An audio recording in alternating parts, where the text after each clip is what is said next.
ભાજપ હોય, કોંગ્રેસ હોય કે આમ આદમી પાર્ટી હોય, કોઈ પણ, હું કોઈ પક્ષને માનતો નથી, પણ પ્રજાના તમે કામ કરો. મોરબી માળિયા વિસ્તારના ધારાસભ્ય શ્રી કાંતિભાઈ અમૃતિયા એને એમએલએ બની ગયા એટલે બહુ પાવર આવી ગયો. આમ આદમી પાર્ટીના નેતા જે મુખ્ય પ્રભારી છે એ એવું બોલે છે કે મેં 7 લાખ રૂપિયા કલેક્ટરની હાજરીમાં આ ભાઈ કોંગ્રેસનો ઉમેદવાર છે એના થ્રુ મેં આપ્યા અને મારા 7 લાખ રૂપિયા ચવાઈ ગયા, મારું રિવોલ્વરનું લાયસન્સ ન મળ્યું. આ મારા શબ્દ નથી, એ આમ આદમી પાર્ટીના જિલ્લા પ્રભારી છે એના શબ્દ. સમસ્યા તો મોરબીની રહેવાની જ છે. નમસ્કાર દર્શક મિત્રો, મોરબી સહયોગ ન્યૂઝમાં આપનું હાર્દિક સ્વાગત છે અને હું છું યોગેશ રંગપડિયા. મોરબી શહેરમાં મોરબી મહાનગરપાલિકા બન્યા બાદ પ્રથમ જે ઇલેક્શન, જે ચૂંટણી આવી છે, ત્યારે હવે ગણતરીના દિવસો બાકી છે મતદાનને લઈને. ત્યારે મોરબી શહેરીજનો કેવા મુદ્દાને લઈને મતદાન કરશે, તેમના પ્રથમ જે મેયર બનશે તેમની પાસે તેમની શું અપેક્ષા હશે તે જાણવા માટે આજે અત્યારે મોરબી સહયોગ ન્યૂઝ આવ્યું છે. મોરબીના સન્ના રોડ પર આવેલા સુપર માર્કેટ ખાતે ત્યાં અત્યારે મોટી સંખ્યામાં જે મતદારો છે એ અત્યારે અહીંયા ઉપસ્થિત છે. ત્યારે મોરબીની જે પ્રથમ મહાનગરપાલિકાની ચૂંટણીઓ યોજાવા જઈ રહી છે, ત્યારે હવે મતદારો કયા મુદ્દાને લઈને મતદાન કરશે એ આપણે જાણવાનો પ્રયત્ન કરીશું. ત્યારે આપણી સાથે સૌ પ્રથમ તો મોરબીમાં સૌથી વધુ વખત રજૂઆત કરનાર જે વ્યક્તિઓ છે, મોરબીની સમસ્યાઓને લઈને સતત પ્રજાના પ્રતિનિધિ તરીકે પાલિકા હોય, મહાનગરપાલિકા હોય કે ધારાસભ્યને સતત મોરબી શહેરમાં સૌથી વધુ કોઈએ લેખિત રજૂઆત કરી હોય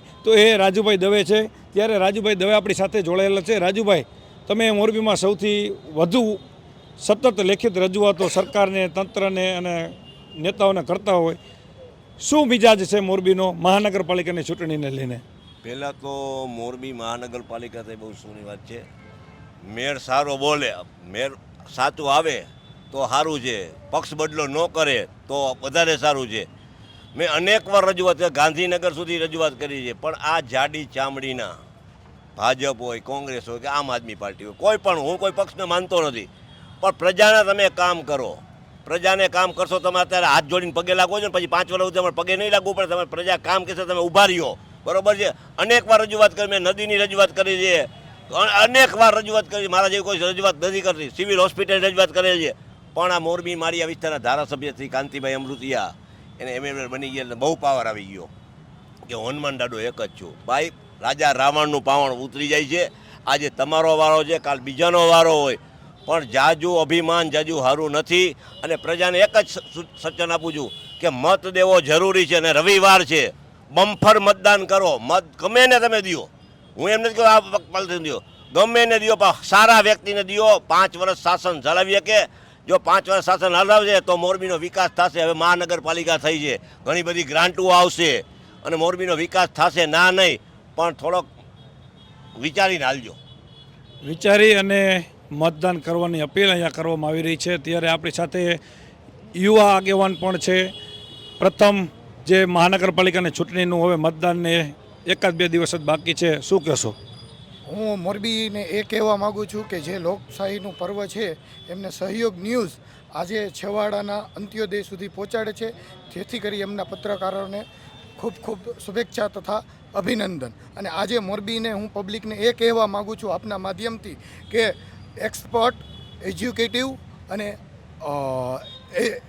એક્ઝિક્યુટિવ ને અને અનુભવી વ્યક્તિને ખાસ કરીને મેયરમાં આવે અને એ મેયર પક્ષપાત વગર, પરફોર્મન્સવાળા તથા પક્ષાથી ઉપર હટીને પ્રાઇમલી પબ્લિકનું વર્ક કરે અને જેમાં જે વર્કમાં મૂળભૂત ફ્રી વાઈફાઈ ઝોન મોરબી બને, ટંકારા સુધી એ BRTA બસનું આયોજન થાય તથા CCTV અને સિઝનેબલ બાકડા, આરો પ્લાન વિવિધ વોર્ડમાં સ્ટેબ્લિશ થાય એવી હું મોરબીને અપીલ કરું છું.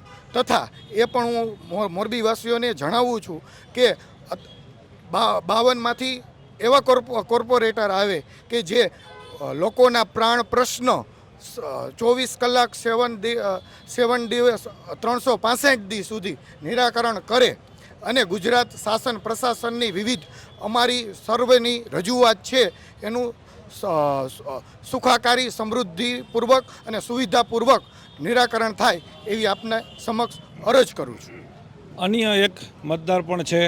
મોરબી શહેરમાં કયા કયા પ્રશ્નો છે અને આગામી દિવસોમાં જે મહાનગરપાલિકાનું ચૂંટણી પ્રથમ યોજાવા જઈ રહી છે, શું જોઈને મતદાન કરશો? આ વખતે ઉમેદવાર જોઈને મતદાન કરવું જોઈએ. પક્ષાપલટીથી દૂર રહી સારો ઉમેદવાર આવે. 52 એવા ઉમેદવાર આવે કે અડધી રાતે તમારું કામ હોય તો અડધી રાતે ઉઠીને પણ તમારું કામ કરી આપે. યંગ જનરેશનનો નેતા આવવો જોઈએ.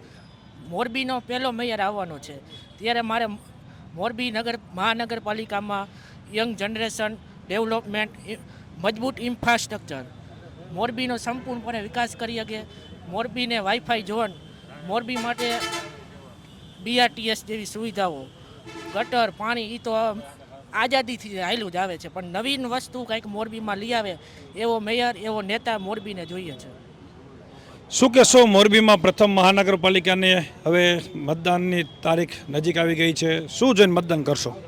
આપણે મોરબીમાં મહાનગરપાલિકા થયા બાદ પ્રથમ વખત ચૂંટણી આવી રહી છે, તો મોરબીમાં એવા સારો મેયર આવે અને અત્યારે જે ચૂંટણીના પ્રચારમાં જે આ બધા વાયદાઓ કરે છે તે વાયદાઓ પર ઊભા રહીએ, પ્રજાના કામ કરે અને મોરબીની જનતાને જે વાયદા કર્યા છે એ સંપૂર્ણ રીતે પૂરા થાય અને મોરબીના જે કોઈ પણ પ્રશ્ન છે, રોડ, રસ્તા, પાણી કે એના માટે મોરબી મહાનગરપાલિકામાં ધક્કા ન ખાવા પડે પ્રજાને, એની ખાસ નોંધ લઈએ. શું કહેશો તમે? હું એટલું કહીશ કે કેને મતદાન નહીં કરવાનું. જે જૂના ઉમેદવાર જે ઊભા હોય અને એને જે પૂરા કામ ન કર્યા હોય તો એવાને મતદાન ન કરાય. અને પાર્ટી જોઈને નહીં પણ માણસની કામ કરવાની જે વૃત્તિ છે ને એને જોઈને આપણે મતદાન કરવું જોઈએ. મોરબી વિસ્તારમાં આપણે ટ્રાફિક સમસ્યા છે, કોઈ હજી સુધી કોઈ વિપક્ષ હોય તો એને ધ્યાન બહુ દોર્યું નથી અને જે પક્ષમાં છે એને તો ધ્યાન દોર્યું જ નથી. સાવ ગટર છે, આપણે મહિને આપણે કમ્પ્લેન કરવી પડે છે પણ જો પૂરતું કામ થતું નથી. તો આપણે જે કામ નથી કરતા એને મત ન દેવાય, એને પક્ષ જોઈને તો બિલકુલ ન દેવાય. કેમ કે જો પક્ષ જોઈને તમે મત કરશો તો કેટલાય નામ છે કે મોદીના નામે મત દે છે. ભાઈ, મોદીને તમે નથી ચૂંટવાના. અહીંયા તમે જે અહીંના વોર્ડને લગતા જે ઉમેદવાર છે એને ચૂંટવાના છો. તો એનો સ્વભાવ જોવાય કે એ કામ કરવાની વૃત્તિ કરે છે અને સગાવાલાને મૂકી કે મારો આ સગો છે તો એને જોઈને આપણે મતદાન કરવું જોઈએ. ભાઈ, સગાવાલાને કામ આવશે, બધાઈને કામ નહીં આવે. તો સગાવાલાનું છોડી અને જે સારો વ્યક્તિ છે એને મતદાન કરો એવું મારી નિવેદન છે બધાને કહેવું. કોઈ પાર્ટીને નહીં પણ ઉમેદવાર જે એક્ટિવ છે, તમારા કામ કરી શકે તેવા લોકોને ચૂંટવા જોઈએ એવી અત્યારે યુવા વર્ગની માંગ છે. અને એક વડીલ પણ આપણી સાથે જોડાયા છે. શું કહેશો, કયા મુદ્દાને લઈને? ખાસ કરીને ભ્રષ્ટાચાર મોરબી નગરપાલિકામાં ખૂબ થયો, એવું હું નથી કહેતો, ખુદ ધારાસભ્ય પણ કહે છે કે ભ્રષ્ટાચાર ખૂબ થયો. તો આ મુદ્દો ક્યાંક ને ક્યાંક મહાનગરપાલિકાની ચૂંટણીમાં ઇફેક્ટ કરશે. 100% કરે. અને હું તો એક ખાસ કહું છું, ભ્રષ્ટાચારની વાત છે, બાકી આ બધી તો વાતો કાયમ રહે છે. 35 વર્ષથી આપણે બધાય શાસન જોઈ છે. મારે એક ભ્રષ્ટાચારના મુદ્દાનો તમને પુરાવો આપવો છે, રૂબરૂ હયાત તમને પુરાવો આપું છું. હમણાં 3 દિવસ પહેલાં એક આમ આદમી પાર્ટીના નેતા, હું ભાજપ કોંગ્રેસ કોઈને, આપણે સમાજકારણ માણસ છે, આમ આદમી પાર્ટીના નેતા જે મુખ્ય પ્રભારી છે એ એવું બોલે છે કે મેં 7 લાખ રૂપિયા કલેક્ટરની હાજરીમાં, આ ભાઈ કોંગ્રેસનો ઉમેદવાર છે એના થ્રુ મેં આપ્યા અને મારા 7 લાખ રૂપિયા ચવાઈ ગયા, મારું રિવોલ્વરનું લાઇસન્સ ન મળ્યું. આ મારા શબ્દ નથી, એ આમ આદમી પાર્ટીના જિલ્લા પ્રભારી છે એના શબ્દ છે. હવે એના 7 લાખ રૂપિયા પોતે લાંચ આપી. હવે એ પાર્ટીના ગોપાલ ઇટાલી, અરવિંદ કેજરીવાલ બધા એમ કે ભ્રષ્ટાચાર મિટાવો, ભ્રષ્ટાચાર ખતમ કરો. આ એનો જિલ્લા પ્રભારી 7 લાખ રૂપિયા કલેક્ટરની રૂબરૂ આપે છે. મારે એનો પુરાવા રૂપે એને કહું છું, એ જ બોલ્યા છે. હું કલેક્ટરનું નામ જાહેર કરે, કોંગ્રેસનો જે ઉમેદવાર પૈસા ખાઈ ગયો એનું નામ જાહેર કરે, જેથી કરી પ્રજા એ ઉમેદવારમાં છેતરાય નહીં. બીજા નંબરમાં હું આજે આ મારા હાથમાં દેખાય ફરિયાદ છે. આજે હું ફરિયાદ એસીબીને, ઈડીને અને ઇન્કમટેક્સને કરું છું. હું પોતે ફરિયાદી બનીશ કે આ 7 લાખ રૂપિયા ક્યાં કલેક્ટરને આપ્યા, કોણ કોંગ્રેસનો ઉમેદવાર છે એના હસ્તક આપ્યા, એનું પંકજભાઈ રાણસરિયા નામ જાહેર કરે અને ન કરે. મોરબીની સમસ્યાને લઈને સમસ્યા તો મોરબીની રહેવાની જ છે. ટ્રાફિક છે, ગટર, પાણી. આપણે હું તમને કહું, 69 વાર મોરબીના રોડ ચક્કાજામ થયા છે છેલ્લા 2 વર્ષમાં. પાણીના મુદ્દે, રોડના મુદ્દે 68 થી 69 વાર મારી પાસે લખેલું કે તારીખે ક્યાં રોડ જામ થયો. શું કામ થયો ભાઈ? થતાંય થાય છે. એ સમસ્યા તો રહેવાની જ છે. સમસ્યા દૂર થાય હોય કે ત્યાર સુધી કોર્પોરેટર કે કોઈ નગરપાલિકાનો મેયર કે પ્રમુખ સમસ્યા દૂર કરીએ કેમ નથી.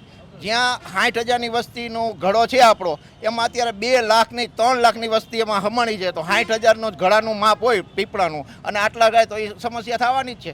અમારા રવાપરમાં 12,000નું વોટિંગ હતું પંચાયતમાં, અને 60,000 માણસ રહે છે. હવે 60,000ને પંચાયત કેવી રીતે સગવડ પૂરી પાડે? એટલે આ સમસ્યા તો છે જ. કોઈ આયોજન પ્લાનિંગ જ નથી નગરપાલિકાના. નગરપાલિકાનું કોઈ પ્લાનિંગ નથી એવી વાત અત્યારે સામે આવી રહી છે. શું કહેશો તમે? આપણે છેલ્લા ઘણા સમયથી જોઈ છે કે જે કાંઈ કામ હાલે છે કોઈ પણ જાતના પ્લાનિંગ. શરૂઆતની વાત કરી તો કમિશનર સાહેબ જ્યારે મોરબીમાં આવ્યા ત્યારે રોડ અને શેરી લઈ અને ઓટલા અને બોર્ડ તોડવામાં આવ્યા. હજી સુધી કમિશનર સાહેબ એનો જવાબ નથી આપ્યા કે એ બોર્ડ તોડ્યા અને ઓટલા તોડ્યા પછી એનું કારણ શું હતું ને એનો ફાયદો શું હતો. પબ્લિકને લાખો રૂપિયાના બોર્ડ તોડી ઓટા તોડીને નુકસાની જ કરવામાં આવી છે. તો હવે જે કંઈ 52 કોર્પોરેટર આવે એ પ્રજાલક્ષી હોય, પ્રજાના હિતેચ્છુ હોય, કોઈ પક્ષ કે કોઈ સત્તા જોઈને મત નથી દેવાનો. મોરબીની જનતાને ખાસ અપીલ કરવામાં આવી હતી કે તમારો ઉમેદવાર તમારા વિસ્તારનો હોય, તમે એને જાણતા હોય કે કારી રાતે તમારે જ્યારે કામ પડે ત્યારે તમારું કામ કરી શકે. આ કોઈ ચૂંટણી છે એ નરેન્દ્ર મોદીના હાથ મજબૂત કરવાની નથી, પણ આ મોરબી મહાનગરપાલિકાની જ્યારે સ્થાનિક સ્વરાજની ચૂંટણી એટલા માટે છે કે આપણે જે રસ્તા ઉપર હાલીને આપણી કમરું ભાંગી ગઈ છે ને હવે ભવિષ્યમાં ન ભાંગે એ જોઈ અને મોરબીના જે કોઈ પણ પક્ષનો ઉમેદવાર હોય એને મતદાન કરવાનું રહેશે. ખાસ કરીને અહીંયા ઘણા બધા લોકો અત્યારે ઉપસ્થિત છે જે મોરબી મહાનગરપાલિકામાં મતદાન કરવાના છે. કયા વિષયને લઈને તમે મતદાન કરશો? મોટાભાઈ, અત્યારે આપણે જોઈએ તો છેલ્લા 15-20 દિવસથી જે ચૂંટણીનો માહોલ જામ્યો છે તેમાં અનેક પક્ષ વિપક્ષ દ્વારા જે અત્યારે સભાઓ અને રેલીઓ કરવામાં આવી રહી છે. એ રેલીઓમાં હું છેલ્લા 15 દિવસથી જોઉં છું સોશિયલ મીડિયા મારફતે કોઈ પણ નેતા એવું નથી બોલ્યો કે અમે પ્રજાના આ કામ કરશું કે પ્રજાના આવા વિકાસના કામ કરશું કે પ્રાથમિક સુવિધાઓ બધી આપશું. એકાબીજાને પાડવાની, એકાબીજાને હું તને જોઈ લઈશ, તને જોવાનું છે, અમે આમ કરી નાખવાના છીએ, તેમ કરી નાખવાના, એવા જ વાતો હાલે છે સોશિયલ મીડિયામાં. કોઈ વ્યક્તિ કે કોઈ નેતાએ હજી એવા કોઈ ભાષણ નથી આપ્યા કે મોરબી મહાનગરપાલિકા બનશે, અમારી સરકાર બનશે તો અમે પ્રજાના વિકાસલક્ષી કામમાં પ્રાથમિક સુવિધાઓ જેવી કે રોડ, રસ્તા, ગટર, પાણી જેવી પ્રાથમિક સુવિધાઓ પૂરી પાડશું. એવું કોઈ નેતા પોતાના રોટલા છેકવા માટે કામ કરતા હોય એવું લાગી રહ્યું છે ચૂંટણીમાં. બાકી કોઈ નેતા હજી એવી રીતે વાત નથી કરતો કે પ્રજાના અમે આ કામ કરશું કે ઓલા કામ કરશું, બધા કામ કરી નાખશું. અને બીજું કે જોવો તમે અત્યારે પરિસ્થિતિ જોવો છો, મોરબી કે નહીં પણ ગુજરાતમાં તમે જોવો આ જે સ્કૂલો જે ભાંગી પડી છે, બધી સરકારી સ્કૂલો જે માત્ર ને 10 થી 15 વિદ્યાર્થીઓ નીકળે છે, બાકી સ્કૂલોનું પ્રાઇવેટીકરણ થઈ રહ્યું છે. અને કેમ કે સરકાર પણ એમાં કાંઈક ને ક્યાંક એના હિસ્સો હોય છે, એના હિસાબે સરકારી સ્કૂલો પડી ભાંગી છે. એ પણ એક ખાસ જોવાનો મુદ્દો છે. કેમ કે જો નાના માણસો છે જો પોતાના બાળકો જે પ્રાઇવેટમાં ભણી શકે નહીં તો એને જવું ક્યાં એમ. એટલે મેઇન વસ્તુ આપણે ત્યાં આ છે કે જે ઉમેદવાર છે એ કોઈ પ્રજાના વિકાસના મુદ્દા લઈને આવે તો કંઈક પબ્લિકને કંઈક એમ થાય કે અમે આ વખતે અમે જે મતદાન કરવાના છીએ અમારું મતદાન સફળ જાય એમ. મેઇન વસ્તુ એ છે. ખાસ કરીને ઘણી બધી સુવિધાઓથી ઘણા સમયથી આ મોરબી વંચિત છે. ત્યારે હવે આગામી 2 જ દિવસમાં, આજે શુક્રવાર છે, કાલે શનિવાર, રવિવારે સવારથી જ મોરબી મહાનગરપાલિકાનું પ્રથમ જે મતદાન છે એ યોજાવા જઈ રહ્યું છે. ત્યારે મોરબીની જે ઘણા વર્ષોથી આ સમસ્યા રોડ, પાણી, લાઇટ, સ્ટ્રીટ લાઇટ સહિતની જે પ્રાથમિક સુવિધા હજી મોરબી ઝંખી રહ્યું છે.